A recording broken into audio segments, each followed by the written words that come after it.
Magandang gabi po sa inyong lahat and we're very excited sa wakas. Pero bago ang lahat, isang kaway lang. I'm just recording. I-record ko lang kayo, isang kaway lang siya. Yun!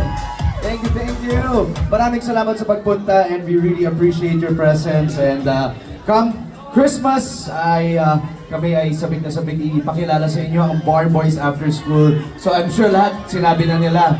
Kaya please do enjoy this movie. Sir Rocco, isa kang teacher dito. Ngayong Pasko, what is something you want to teach the Filipino audience when they watch Bar Boys?